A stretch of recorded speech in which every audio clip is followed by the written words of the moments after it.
Hey, what's going on, guys, and welcome back to Monster Tamer News, the segment on this channel where we go over the past week's happenings in the world of monster taming. Now, this week we actually got quite a bit of news, so that ramping up I've been sort of promising for the last few weeks has finally begun. Anyways, this week we have brand new Skyclimbers teaser footage, a Temtem teaser indicating a sort of Ditto-esque Temtem, a very cool teaser for what I'm assuming is the next Kinfolk coming to the Kindred Fates Alpha, and a whole lot more. Tons of teasers, tons of new stuff. I'm excited. Now, that said, take a seat, relax, and let's jump right in.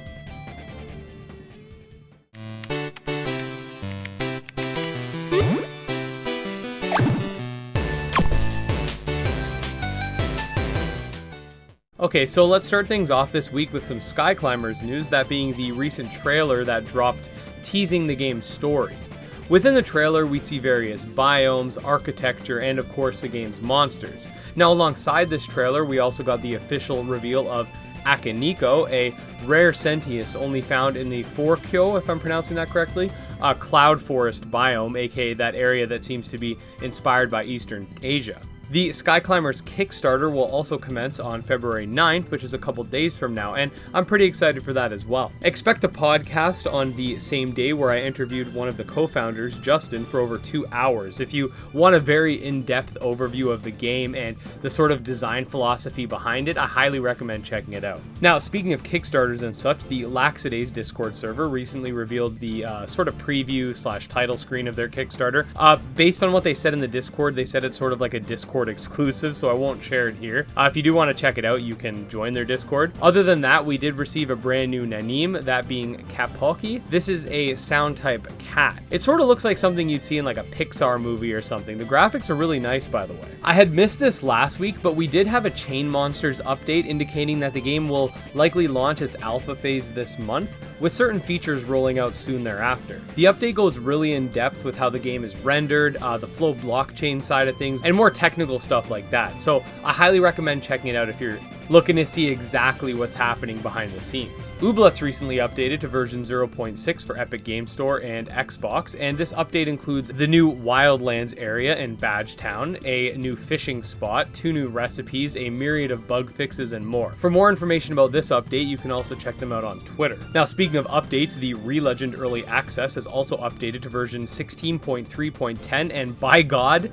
is it a huge patch. They've added better item crafting options, a crap ton of Magnus balances, with some mons getting nerfed like Dracornius's attack stats and others receiving buffs like Direclaw's health and attacking stats, and literally 5 more sections just full of bug fixes. The patch is massive, however most of it's enhancing what already is in place and tightening up the game overall, just like we mentioned when we covered the game's February roadmap last week. This is definitely expected for this month.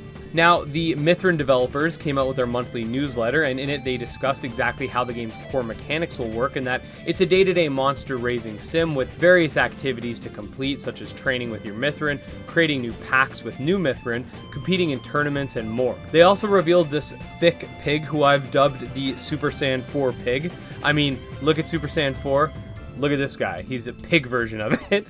Its name is Swankle. Other than that, we get a look at the game's types, which have been discussed previously, but this graphic sort of shows them each very nicely. The types are Water, Earth, Fire, Air, Arcane, and Bio. For more information on the types and all things Mythren, I actually recommend checking out this podcast video I did with them a while back. It's very informative, and of course will be linked in the description. Okay, so Kindred Fates. We got something really special here, courtesy of Umberto, a Kindred Fates and future Skyclimber streamer who was the first to come across Deer Dog within the game. Now, for those of you who don't know, this Kinfolk is not yet available, and this is actually the first time we've ever seen it rendered in 3D. This seemingly seems like a teaser of it being next, so watch this clip here and decide for yourself. Basic. Oh, what? Oh, it's good to see you again, sister. Shit. You've gotten yourself quite lost, haven't you? Oh, What? wow. I'm relieved to see you are well, but I'm afraid we must go. It's not safe here. Dear dog, follow me, sister. Follow you. That's crazy. Where are we going?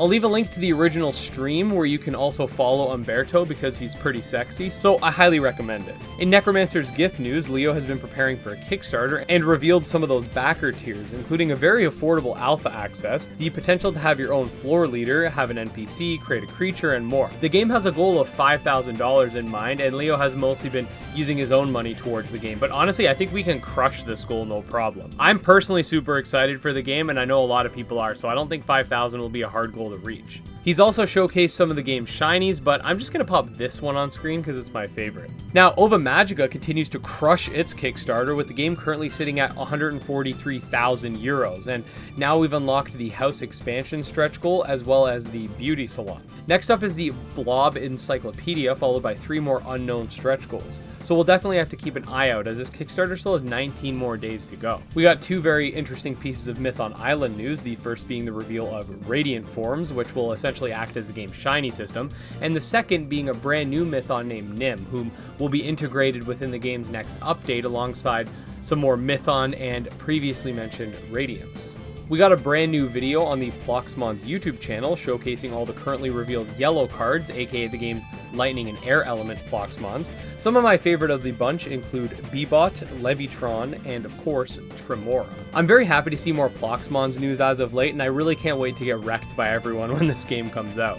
Now, speaking of games in which I'm very happy to see news on, the devs of Adore, a very addicting monster taming roguelite, have recently come out with a brand new devlog which outlines some of the new features planned within the next update. Some of these will include more human bosses, a new quest system, and the ability to capture legendary monsters. We don't have a date for the release just yet, but definitely expect a video when it pops. I honestly really like this game, so I'm happy about it. In Monster Crown news, Jason over at Studio Arum has updated the game to include 2 new cards for Harvskin and Nautilus. We did do a video checking out the new card system as well as some of the quests from before if you're interested, and we also received a peculiar gift titled, I wonder what's gonna happen here.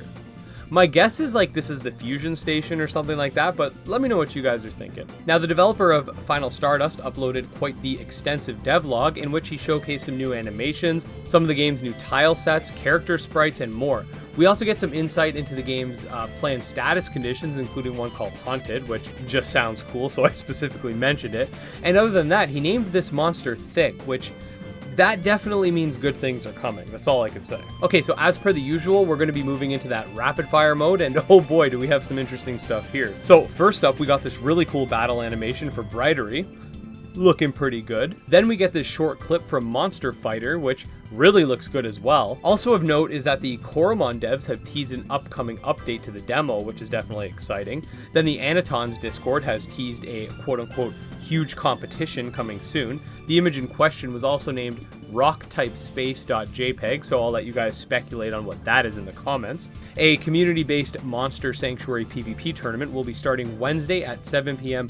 GMT. You can check out their Discord for more information on that. Nexomon Extinction's custom mode update is now live for Xbox, Steam, and Switch, and oddly is still pending for PS4. The Patch Quest dev is aiming for April for the early access launch. Stratton Studios showcased this image on Twitter for their upcoming project. The caption is titled, "Walking in a Land Among Giants." In other words, dinos are coming. The Drugimon dev showcased some more of the game's UI, which is always looking good. The Creature Keeper dev expanded more upon the feeding system in the latest Kickstarter update. We did cover this system last week, so if you want to see more info on that, definitely check out their Kickstarter page or their Twitter. Ark Survival Evolved has officially entered their classic Season 4 of PvP. The Xenoscape dev is currently working on a fix for the game's save system, so the demo will be slightly delayed. Speaking of which, New Monsters has a new launch date for Steam, that being February 18th, so expect coverage when the time comes. The Eternal Exodus developer showcased a new mode, which is called Second Language Mode. Here you can see it has a primary language being the bigger font, and the smaller secondary language being at the bottom in a smaller font. This is for people who are either in the process of learning a new language, or perhaps have issues with one or the other. And finally, last but certainly not least, the Temtem developers have teased a Ditto-like Temtem on Twitter.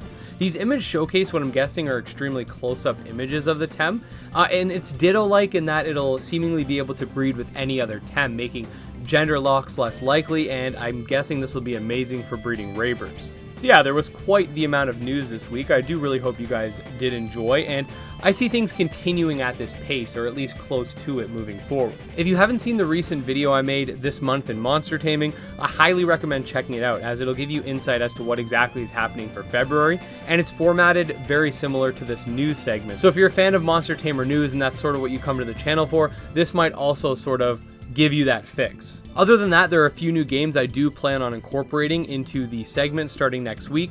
This includes Monster Harvest, Monster Tribe, New Town Needs Tamer, and more. There's definitely going to be a lot more fun stuff coming, so I hope you guys do look forward to it. If you did enjoy this video, please make sure to like and subscribe. You can also follow me on Twitter at GymLeaderEd, and you can check out our Monster Taming Discord. All links will be in the description. Until next time, peace.